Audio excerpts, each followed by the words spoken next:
Okay, so attitude. Let's jump into the attitude. Okay, so attitude is it's all about how you react. And when I start a conversation with a stranger, really what's going on is it's not about how they react to me. Because, I can't have much control over that. Sure, I can smile because that evokes emotion.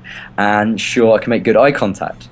But we don't know what's going on in that person's mind. We don't know if their puppy got run over or God only knows what that day. But what we do have full control over is how we react to their reaction of us. So I will always choose a reaction that makes me smile and makes me happy. And what I do is I always think whatever reaction happens, and it kind of ties into the belief stuff we were just talking about a minute ago. I'll be grateful for whatever happens. I'll be, oh, that's great because. So if I speak to somebody and they frown and they go like they screw up their face, I think to myself, that's great because now I have a chance to make them smile. Let's see how good I am right now.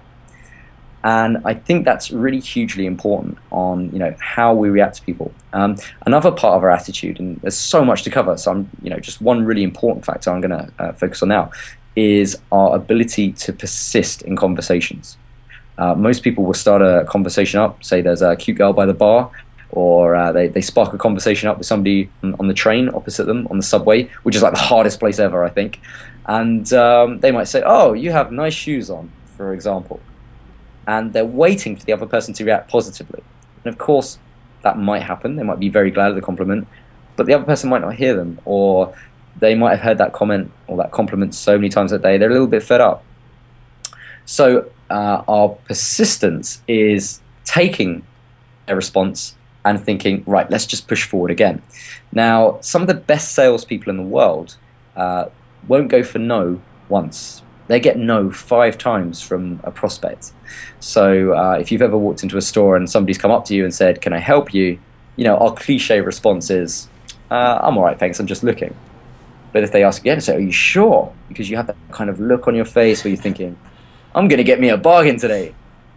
What that salesperson is doing is they're kind of throwing, they're batting the tennis ball back and having another shot. And still the person might say, you know what, thanks very much, but I'm still looking. So the salesperson might let the person walk, the prospect walk down the aisle, and they might run around and jump out and go, hey, I think you were just talking to my twin brother down there. And at which point the person gets really annoyed, goes, look, okay, look, you can help me. Find me something, and there we go, we're into a conversation, with sales, and, hopefully a transaction takes place. So persistence is very important. And you don't have to be persistent in an annoying way, but you do have to be persistent in your attitude that you're going to take full responsibility for the conversation. You're going to keep the conversation going for you, and you're going to keep the conversation going for the other person. So whenever I start talking to somebody, I'm always keeping that in mind that, you know what, they might not be a good conversationalist, so I'm going to keep it going for them so they feel comfortable. You have to make people feel comfortable in your presence if you want them to open up to you. And to do that, you have to be prepared to almost, knock a tennis ball over over the net, run around the other side, knock it back, and run around the other side and knock it back a few times until they go, oh, there's a tennis match going on here.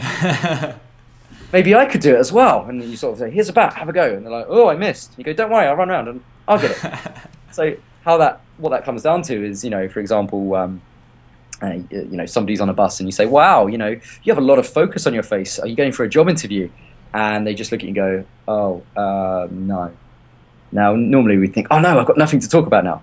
Not so. You just bat the ball back again and go, oh, well, it must be going somewhere awesome then if you've got so much focus on your face because you're really thinking about it. This gives the other person another chance to come in. And you can just keep repeating that because you're being persistent. You're getting ready to take responsibility for that conversation. Right. And I like that. And so one of the things that I feel about with your batting analogy is also to give something too. So to be vulnerable a little bit. So when I'm having conversations, to help them open up, I like to open up first. Maybe share something that's really, really deep inside me. It's something that I don't really tell a lot of people. Yeah.